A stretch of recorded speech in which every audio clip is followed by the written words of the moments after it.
Hi there guys, Sam here. Welcome to another video where I go through the Porsche Cayman GT4, the 981 versus the 718, and this is part 1, so I'll get straight into the video really. So yeah, you join me once again on a Tuesday lunchtime here in the UK. It's actually pretty awful outside. Yeah, it's kind of the perfect weather to be out in the Gulf Far, but obviously, yeah, not to be today unfortunately. But yeah, I will show you outside actually because it just looks horrendous. Yeah, pretty wet and miserable to be honest with you. Yeah, how things change. This is what the end of April looks like in the UK. So yes, thanks again for all the support to my channel, and please check out videos in the back catalogue, automotive channel, do a lot of VW Golf R content, Porsche content, fast forward content. It's the kind of stuff I like, and I hope you guys like it as well. But yeah, straight on to this one really, and I will go through a few clips of my experience in a 981 GT4. So if you're not familiar with my channel, it's a car I'm pretty much obsessed with. I've probably gone and driven it around probably 7 or 8 times around Porsche Silverstone Experience Centre. Spent a fair amount of money doing so, but it was all worth it because you get solid 90-minute track driving sessions with an instructor. Really get to push it, really get to enjoy it, really get to experience the car. So I feel like I'm pretty well placed to kind of give this comparison. And again, the reason why I'm doing this as part 1, because part 2 will be when I drive the 718 GT4, which hopefully will be this year. Fingers crossed, lockdown and everything kind of goes a little bit more back to normal around that side of things. But yeah, I'll get straight into it and show you a few clips of yeah, just the noise of the car, and yeah, see what you think about these clips of this amazing car.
So yeah, pretty loud and pretty special, I found.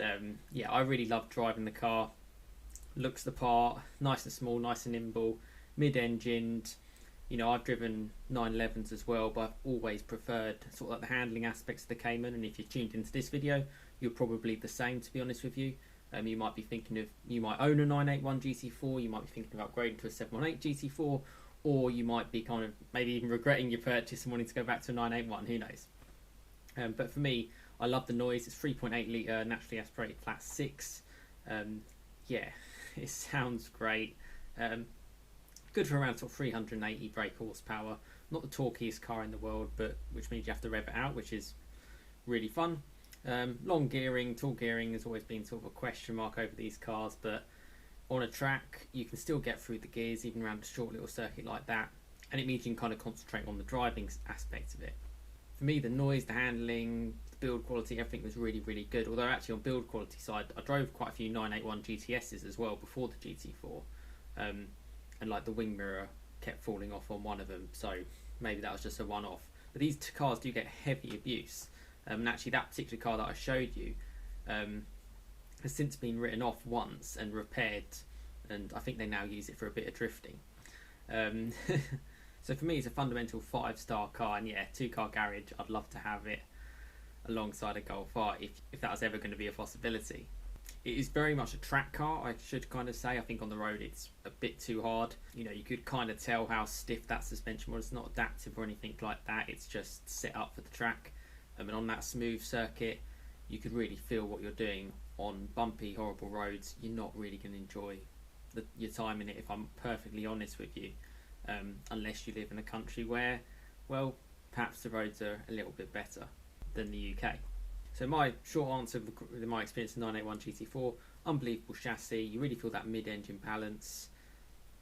You really get to use those Cup 2s, the tyres, mean everything. Carbon ceramic brakes are great. Car's not that heavy. I think it's dry weight, just under 1,400 kilos. So it is about, I think it's about 100 kilos less than the 718 GT4, which compensates for the fact that it's slightly less power than the 718 GT4, which has about 414 brake horsepower. It does have a normally naturally aspirated 4 litre flat 6, which is great. Unfortunately, with all the emission regulations and everything, and that's sort of increased the curb weight of the car, doesn't quite sound as good. But I'll reserve judgment until I try it in sort of part 2. This engine certainly had a lot of character for it, which was great. It's just from a Carrera. So having had so much experience with this, I'm really looking forward to driving the 718 GT4 and kind of giving a full comparison of the two. For this one, it's more of just my experience of this amazing 981 Cayman GT4. Gets a lot of praise, but even today in 2020, I just think it's a sensational 5-star car, really.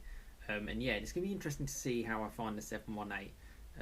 Yeah, see how Porsche have kind of re-engineered the car, see how it drives. I haven't driven the 718 before, so it'd be interesting to get straight into the GT4 and share it with you guys. But yeah, let me know your thoughts in the comments. You know, I do have Porsche owners on my channel and I appreciate your support.